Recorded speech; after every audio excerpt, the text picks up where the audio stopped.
കേരളത്തിൽ മുല്ലപ്പെരിയാർ അണക്കെട്ടും ഇതിന്റെ കാലപ്പഴക്കവും ഉയർന്ന അപകട സാധ്യതയുമെല്ലാം എപ്പോഴും ചർച്ചാ വിഷയങ്ങളാണ്. ദശലക്ഷം ആളുകളുടെ ജീവന് ഭീഷണിയായ അണക്കെട്ട് വിഷയം അങ്ങനെ തള്ളിക്കളയാൻ പറ്റിയ ഒന്നല്ല. ഇതിനെതിരെ എടുക്കേണ്ട തീരുമാനങ്ങൾ എത്രയും പെട്ടെന്ന് വേണ്ടതാണ്. കാരണം ലിബിയൻ നഗരമായ ടെർണ നമുക്കൊരു പാഠമാണ്.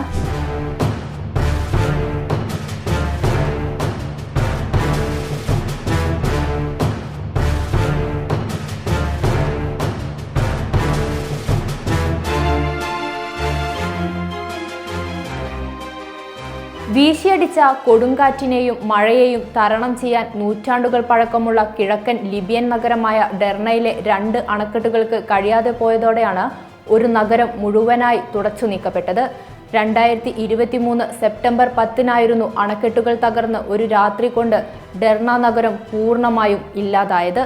അന്ന് 11,000-ലധികം ആളുകൾ മരണപ്പെടുകയും 10,000-കണക്കിന് ആളുകളെ കാണാതാവുകയും ചെയ്തു. കനത്ത മഴയ്ക്ക് കാരണമായ ഡാനിയൽ കൊടുങ്കാറ്റിനെ തുടർന്ന് അണക്കെട്ടുകൾ തകർന്നപ്പോൾ മുഴുവൻ നഗരവും ഒന്നാകെ കടലിലേക്ക് തുടച്ചു നീക്കപ്പെട്ടു.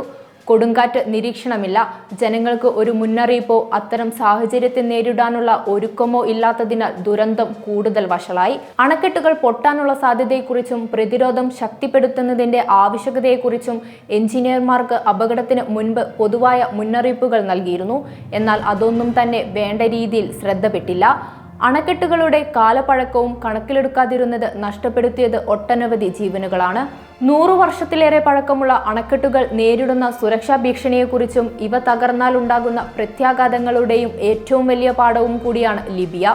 പ്രളയവും ഉരുൾപൊട്ടലും തുടങ്ങി പ്രകൃതി ദുരന്തങ്ങൾ അത്രയും തരണം ചെയ്തവരാണ് കേരളം. എന്നാൽ പ്രളയ സമയത്ത് മാത്രം ചർച്ചാ വിഷയമാവുന്ന ഒരു അണക്കെട്ട് ഇവിടെ കേരളത്തിലുണ്ട്. അനേകം ജനങ്ങളുടെ പേടി സ്വപ്നമായി മാറിയ മുല്ലപ്പെരിയാർ. ഏറെക്കാലങ്ങളായി കേരളവും തമിഴ്നാടും തമ്മിൽ അണക്കെട്ടുമായി ബന്ധപ്പെട്ട് തർക്കങ്ങളും നിലനിൽക്കുന്നുണ്ട്. 1961-ലുണ്ടായ വെള്ളപ്പൊക്കത്തോടു കൂടിയാണ് യഥാർത്ഥത്തിൽ ഈ അണക്കെട്ടിന്റെ സുരക്ഷയെ ചൊല്ലിയുള്ള വാദങ്ങൾക്കും എതിർവാദങ്ങൾക്കും തുടക്കം കുറിക്കുന്നത്. നിർമ്മാണ കാലഘട്ടത്തിൽ ലോകത്തിലെ ഏറ്റവും വലിയ അണക്കെട്ടായിരുന്നു ഇത്.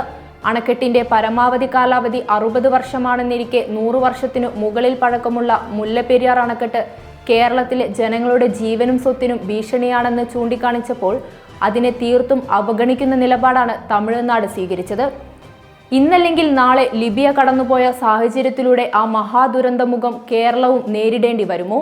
മുല്ലപ്പെരിയാർ സുരക്ഷാ വിഷയവും അത് സംബന്ധിച്ച ചർച്ചകളും വാദപ്രതിവാദങ്ങളും മാധ്യമ സംവാദങ്ങളും ഒരിടക്ക് തകൃതിയായി നടന്നിരുന്നു. എന്നാൽ വാർത്തകളുടെ റേറ്റിംഗ് പ്രയോറിറ്റി അനുസരിച്ച് മിക്കപ്പോഴും മുല്ലപ്പെരിയാർ വിഷയം ചൂടേറുകയും പിന്നെ പ്രാധാന്യം നഷ്ടപ്പെടുകയും ചെയ്യുന്നത് സ്ഥിരം കാഴ്ചയാണ്. ജനങ്ങൾ ആശങ്ക ഉയർത്തുമ്പോൾ മാത്രം ചർച്ചയാവേണ്ട ഒന്നാണോ മുല്ലപ്പെരിയാർ?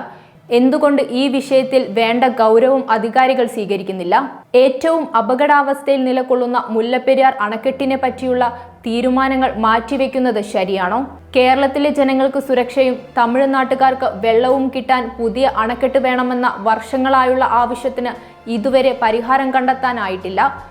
മഴ കനത്താൽ കേരളത്തിൽ ഭീതിയുണർത്തുന്ന ഒന്നായി മാറി മുല്ലപ്പെരിയാർ അണക്കെട്ട്. അണക്കെട്ട് സുരക്ഷിതമാണെന്ന് തമിഴ്നാട് അവകാശപ്പെടുമ്പോൾ അത് ഭീതിജനകമാണെന്ന് കേരളം പലതവണ പറഞ്ഞു കഴിഞ്ഞു. ഈ തർക്കങ്ങളൊക്കെ നിലനിൽക്കുമ്പോഴാണ് അണക്കെട്ടിൽ അറ്റകുറ്റപ്പണിക്കായി എത്തിയ തമിഴ്നാട് സംഘത്തെ കേരള വനം വകുപ്പ് തടഞ്ഞത്. ഇത് വലിയ വിവാദമായിരുന്നു.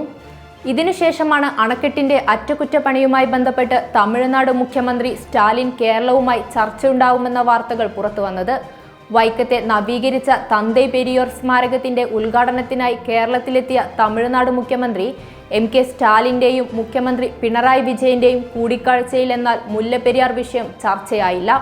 സ്റ്റാലിന്റെ സന്ദർശനത്തിന് തൊട്ടുപുറകെ തമിഴ്നാടിന് മുല്ലപ്പെരിയാർ അറ്റകുറ്റപ്പണികൾക്ക് കേരളം അനുമതി നൽകിയിരുന്നു. അണക്കെട്ടിലും സ്പിൽവേയിലും സിമന്റ് പെയിന്റിംഗ് ഉൾപ്പെടെയുള്ള 7 ജോലികൾക്കാണ് നിബന്ധനകളോടെ അനുമതി നൽകിയത്. അതേസമയം മുല്ലപ്പെരിയാറിൽ പുതിയ അണക്കെട്ട് നിർമ്മിക്കണമെന്ന കേരളത്തിന്റെ ആവശ്യത്തിനെതിരെ തമിഴ്നാടിന്റെ എതിർപ്പ് തുടരുകയും ചെയ്യുന്നു.